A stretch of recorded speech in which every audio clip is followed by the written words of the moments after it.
മധ്യകേരളത്തിൽ ഇന്ന് മഴയ്ക്ക് നേരിയ ശമനമുണ്ടെങ്കിലും ഇന്നലെ രാത്രി പെയ്ത മഴയിലും കാറ്റിലും എറണാകുളത്ത് കനത്ത നാശനഷ്ടങ്ങളുണ്ടായി.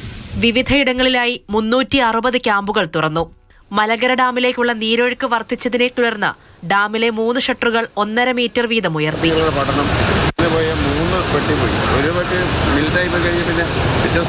ഭൂതത്താൻകെട്ട് ഡാമിന്റെ 2 ഷട്ടറുകൾ കൂടി തുറന്നു.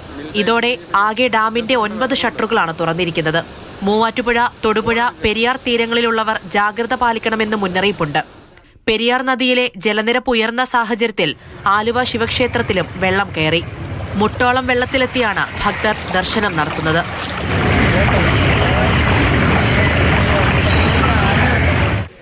ജില്ലയുടെ വിവിധ ഭാഗങ്ങളിലുണ്ടായ ശക്തമായ കാറ്റിൽ വലിയ നാശനഷ്ടം സംഭവിച്ചു. പലയിടങ്ങളിലും മരം കടപുഴകി വൈദ്യുതി ലൈനിനും വീടിനു മുകളിലേക്കും വീണു. പിടവൂർ മംഗലത്ത് ഷമീറിന്റെ വീടിനു മുകളിലേക്ക് മരം വീണ് മേൽക്കൂര തകർന്നു. ഷമീറും കുടുംബവും ഈ സമയം ആശുപത്രിയിൽ പോയതിനാൽ വൻ ദുരന്തമൊഴിവായി. ചേലാട്, പഴങ്ങര, നെല്ലിമറ്റം, അയ്യപ്പൻമുടി എന്നിവിടങ്ങളിലും പെരുമ്പാവൂരിലെ വിവിധയിടങ്ങളിലും വലിയ നാശം സംഭവിച്ചു. ചെമ്പൻകുഴിയിൽ ഓട്ടോറിക്ഷയുടെ മുകളിലേക്ക് മരം വീണ് യാത്രക്കാർക്ക് പരിക്കേറ്റു. പറവൂർ ചിറ്റാറ്റുകരയിൽ 72കാരൻ ബാലന്റെ വീടിനു മുകളിലേക്ക് മരങ്ങൾ കടപുഴകി വീണു. ബാലനും ജന്മന ഓട്ടിസം ബാധിച്ച 2 പെൺമക്കളുമായിരുന്നു വീട്ടിലുണ്ടായിരുന്നത്. ഒരാൾ ഷീജ, ഒരാൾ ഷീന, ഒരാൾക്ക് 33 വയസ്സാണ്, ഒരാൾക്ക് 43 വയസ്സാണ്. ഇദ്ദേഹത്തിന്റെ ഭാര്യ രാധ 3 വർഷം മുന്നേ തന്നെ മരണപ്പെട്ടിരുന്നു.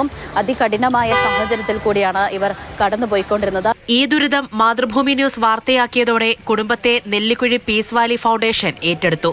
തൃശൂർ അതിരപ്പള്ളി മേഖലയിൽ കഴിഞ്ഞ 2 ദിവസമായി കനത്ത മഴ തുടരുന്ന സാഹചര്യത്തിൽ അതിരപ്പള്ളി വെള്ളച്ചാട്ടം നിറഞ്ഞൊഴുകുകയാണ്.